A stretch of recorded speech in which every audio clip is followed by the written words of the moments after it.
Hans-Kristian, welcome. Can you begin by outlining how the business has performed in growth terms for the first 9 months of this year?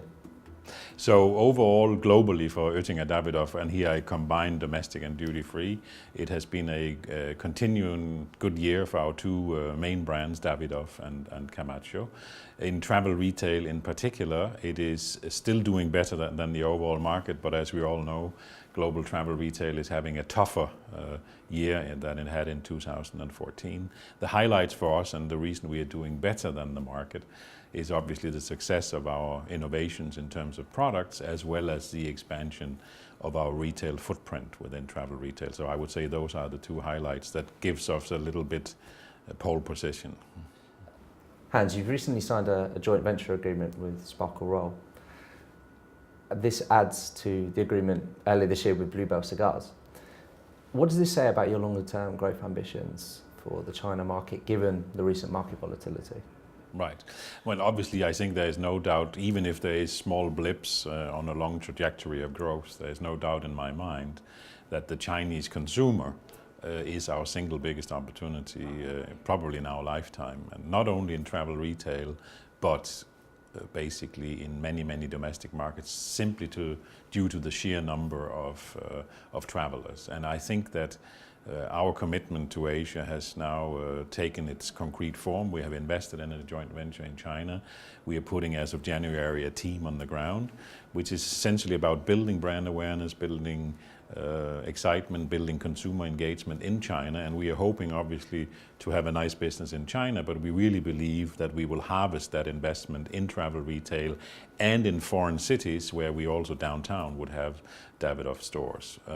Sparkle Roll Group we have worked with for 5 years as a regular distributor, while with Bluebell we have worked with them for almost 40 years. So the combination of these two companies we think will position us well for taking advantage of the Chinese consumer.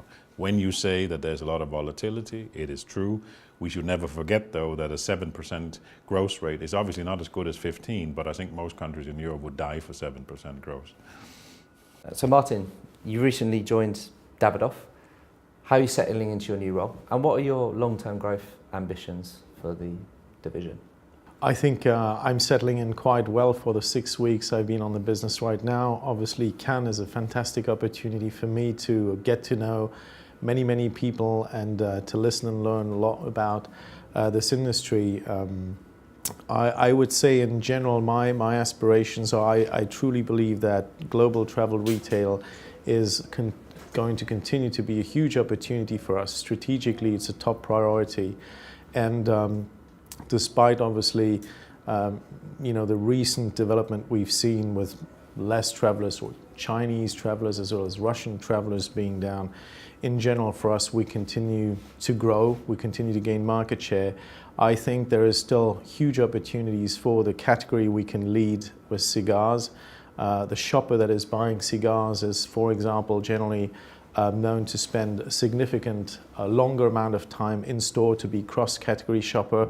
So I think it's about enhancing the experience in locations where we are, and then obviously further rolling out and having new locations and rolling out further distribution. My experience in the luxury area translates obviously for cigars as well. It is a luxury world, and as also our, if you like, our mantra says, it's time beautifully filled, and it is a luxury. And in that instance, I think in today's travel retail world even more so, it is a very important part of the experience that you can have while you're traveling, not only with the products you buy and you enjoy probably at a later stage, but I think the experience we can provide for shoppers when they go to shop in such an environment. And that's where I think that, i.e. a very inspiring presentation of the category and of the products, as well as very knowledgeable and inspiring advisors, are key to the future on how to make more consumers discover actually the beautiful world of cigars.